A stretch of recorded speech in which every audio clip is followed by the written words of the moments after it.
morning, good afternoon, and good day wherever you are in the world. It is once again my singular honor to join this Rotary family in discussing the global and African economy. As we're all aware, the global economy has been gravely affected by the COVID-19 pandemic. However, 2021 looks promising, and the April World Economic Outlook published by the IMF, the International Monetary Fund, indicates that growth is expected to be around 6% in 2021, reflecting a surprisingly rapid recovery, particularly in the advanced economies of the world, but also very encouraging growth performance by China. The advanced economies are expected in 2021 to grow by some 5.1%, principally driven by some of the deliberate government interventions which have been made, which some call stimulus, but also the fact that most of the advanced economies are rolling out the vaccines much quicker maybe than other countries. If I might put in brackets here on the issue of the vaccines, I think the Rotary family should be vocal in expressing its unhappiness about what we refer to as vaccine nationalism. In other words, the attempt by some countries to monopolize vaccines at the expense of the poorer countries, which will then result in the poorer countries suffering more the outcomes of the virus than other countries. So if I might give a message to the Rotary family, is that we should try and discourage vaccine nationalism wherever we find it. The United States of America is expected to bounce back to its pre-pandemic levels in terms of economic growth. China, as I said before, is expected to expand by some 8.4% during 2021, based mainly on the deliberate efforts by the government of China to drive investment in a number of areas, but also there's a lot of pent-up demand in China. Now, in Africa, there are different performance indicators for the different countries. South Africa, Zimbabwe, Lesotho, Algeria fall into what we refer to as severely affected countries. In other words, they have experienced contractions of more than 4% of GDP in 2020. While others, such as Ghana, Kenya, Angola, Egypt, and Eswatini, suffered only what we refer to as moderate effects, i.e. less than 4% contraction. However, these countries are still expected to bounce back quite impressively.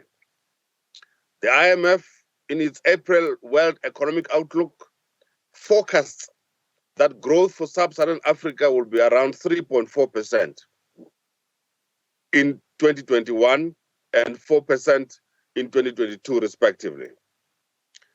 That is nevertheless below the expected global growth of about 6%. Therefore, a lot of policy initiatives are required to get the African economies growing. Nigeria was fortunate enough to see only a decline of 1.8% in 2020, but is expected to grow at a modest 2.5% in 2021. South Africa is expected to grow at around 3.1%. Kenya, and it's a very interesting case study, Kenya is one of the fastest growing economies in Africa now, and is expected to bounce back to almost 8% growth in 2021. Why? What is it that the Kenyans have done which is resulting in such spectacular growth? Firstly, the Kenyan government and to systematically implement the economic recovery strategy and made sure that every step is taken to achieve the objectives that they set.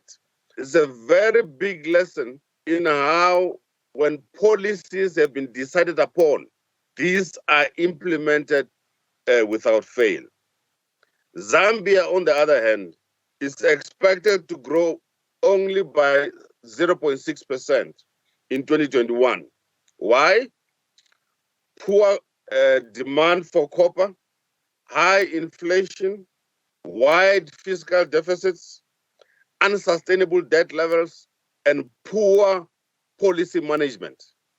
And this is very important because when there's poor policy formulation and then poor policy implementation, the consequences thereafter are very dire indeed. I think that we should learn some lessons as we go forward in Africa. I want to come to what I think is an important part of the story in today's economies. The COVID-19 pandemic has taught us a number of lessons.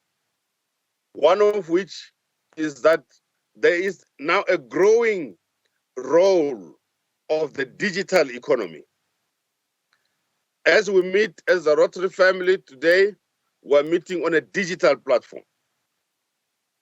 It is therefore that the digital economy is going to become very, very important. We now buy and sell, we read and write and communicate and pay on these digital platforms. In South Africa, for example, the digital platforms have become such a key component of the reviving economy. Every day you going up and down, delivering goods to families, delivering food, and so on. And this demonstrates, amongst our digital platforms are gaining such importance, and we have to embrace them. And therefore, it is unavoidable that we have to embrace digitalization of the economy. We have to become more and more aware that in Africa, we might leapfrog certain economic development, given the advantages of the digital economy. In sub-Saharan Africa, 43% of adults had an account at a bank or with a mobile money service provider in 2019, up from 34% in 2014. This is a huge development, showing in particular the importance of the digital economy. Shifting cash into digital accounts for government payments, remittances, and payments to small businesses can enable broad-based participation in the digital economy. As we make digital financial services more accessible for lower income segments of the population and for women and smallholder farmers, we allow these individuals that are generally underserved by traditional financial services to benefit from digital transformation. Digital payments can be safer, cheaper, and more convenient, and potentially help households to build up savings in their accounts.